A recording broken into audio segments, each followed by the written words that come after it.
assuming all 192 countries in the world are democratic, which for one assumes 192 countries and two assumes them all as democratic.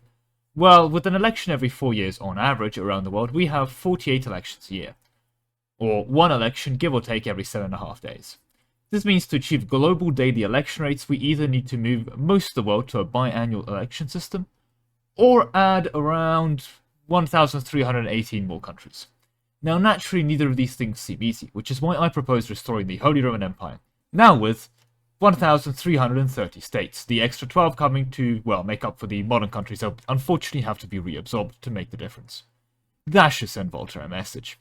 Anyway, when it comes to EU4, well, let's get into that now, shall we? The shortest possible election time is 4 years. We can reduce that to 3 with the frequent elections reform, and 2 with the new men reform, giving us an election every 2 years.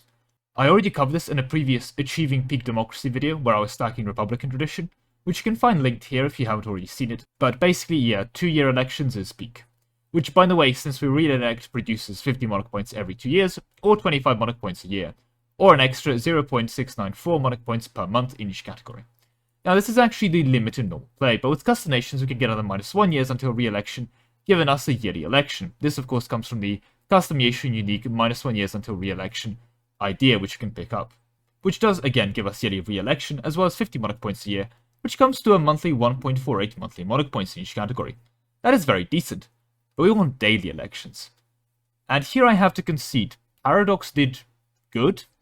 Yes, although they didn't cap elections at 1 a year. See, it's pretty reasonable to assume that a yearly election is peak. Surely, right? The modifier is capped here, right? Well, it really ought to be capped. Much like 100% admin efficiency, having this not be capped breaks the game in very fun ways. And naturally, the way I found this out was plain Rome. Here we are. No, I'm not kidding. I've loaded it into extended timeline, and I'm not going to show you my map, just staring at the clouds. Don't worry about that little mini-map in the bottom right with the date. Anyway, as a good little Roman boot, I restored the Roman Senate, so we're now a Roman Republic. And as you can see from that, we have, well, we're fixed at Empire rank, but we have a term duration of 3. We also have 40% dev cost because this is a mod and numbers go up. I mean, this is balanced, trust me. I remember the time that the Romans turned up to the Arabian desert, looked at it, decided it was a terrible place to develop, and then remembered, oh right, we're a Roman Republic, and just built a Dubai version 0.0 without any issue because the Roman Republic reform existed. Anyway, I'm getting distracted. See, with a 3-year election term, we're able to combine it with another fun extended timeline feature called, and yeah, it takes us a while to get there, but basically, it's very frequent elections, which, as opposed to frequent elections, knocks our election term down by 2 years, meaning that with this reform, we're already re-electing every year. Now, the issue, of course, with this is that new men didn't go anywhere. We still have the new men government reform, meaning that election term is reduced by a further 1 year. So what does that mean when we unpause? We have an election, which means we have an election, which makes the day go past, giving us an election, which means you can have another election. Please keep an eye on my monarch points.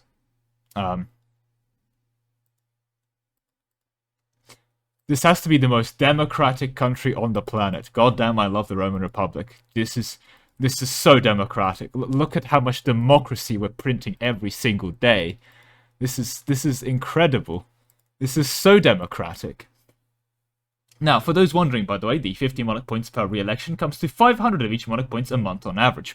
It also means that even if you put a literal baby in charge with 000, in the space of 6 days they will go from a 000 to basically Albert Einstein, meaning that it takes 6 days in charge of this government to basically become a genius. There's also other fun implications here at play.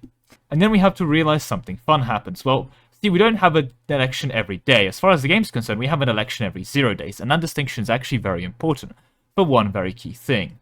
See, Paradox doesn't want to divide by 0. In fact, dividing by 0 creates a lot of problems in many cases, and since the calculation for how much, well, Republican tradition we spend on our election is tied to how long the election term is, well, basically a division by the length of election kind of occurs there, well, days until the next election. Because their division is 0, Paradox has decided that any time any number is divided by 0, the answer is always 0, which is certainly one way of interpreting mathematics. What this does also, however, mean is that re-elections cost us 0 Republican tradition, meaning that, remarkably enough, this is perfectly democratic. Yep, Trust the system. The other thing to bear in mind as well is that if you ever do get like a bad trait, like I don't like this indulgent chap, we could just, switch to bureaucratic candidate, and then we can keep him every day. And in the space of just a very, very short 5 days, he's already back to 666. And when you look at that, he's strict, so he gets to stay around. Congratulations to this new consul. Now, this, of course, probably has larger implications for whatever society we live in. For one thing, I don't think the election turnout on these daily elections is very good. And furthermore, I don't think any politician can ever claim that the next election tomorrow is going to be the most important election of their life, which they seem to love to do in real life. But I don't think they'll be able to get away with that one inside this game, considering that the most amount of damage any politician can do literally lasts a day. Now, this means that in practice, most people are probably not going to be turning up to vote. So they'll probably devise some kind of system where there'll be people that would vote for their needs, basically, for whatever they represent, like on some kind of permanent basis.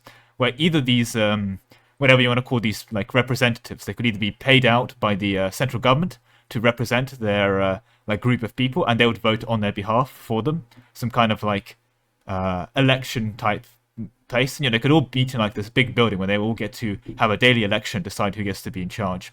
And in fact, because this democracy is so perfect and amazing and has daily elections, what might eventually happen is that instead of having to have a daily election, all the citizens kind of just write down their ideas for what they want to happen, like what they believe in and their ideology on like a piece of paper, and then eventually we can get like a super smart AI to like basically decide on what the people actually wanted from their personality thing. Some kind of managed democracy, if you will. But yeah, memes aside, let's address some relatively major things. This really isn't playable. I mean, can you imagine actually trying to play the game where every single day you get a pop-up? Oh, we've killed some rebels. Oh, we killed more rebels. We're doing great. But yeah, I mean, this is pretty much genuinely unplayable. And in fairness to Paradox, and I think this is important and doesn't get really talked about enough, well, especially from a lot of these videos, it may seem that like EU4 is a broken mess with how frequently I break it. But let's be completely honest. In a case of something like this happened in a mod, right? It's not like this is happening because Paradox didn't account for it. They literally didn't add enough modifiers in the game for this to happen. This is a consequence of Paradox not capping one of the many thousands of modifiers inside this game, and, well, the consequences of it being quite humorous. I thought I found this interesting and enough to warrant a video, but for sure this isn't some kind of dig at the game being fundamentally broke or anything too special. I think it's important to remember that at the end of the day, the game still works pretty robustly and concerningly well, if all things considered. With that said, though, I still think this is a pretty cool unintended mechanic, for lack of a better word. And I mean, if you ever do find yourself playing Rome in the Extended Timeline mod, which I think is a surprisingly popular choice in fairness, definitely give this build a go if you want to go for it. I mean, it's kind of funny, but in practice what I would say is just stick with the yearly elections. It's a self-imposed cap and makes it a bit more fair and fun, but it's still nice to know that it's in the game. Realistically, it's not even a very difficult fix for Paradox. I don't know what system they have for capping modifiers, but introducing a 1-year cap onto re-election terms shouldn't be that big of a deal. With that said, though, that is all I have time for today. A big thank you to all the people that have supported me over at Ko-Fi, with a special thank you to Ark and Soda.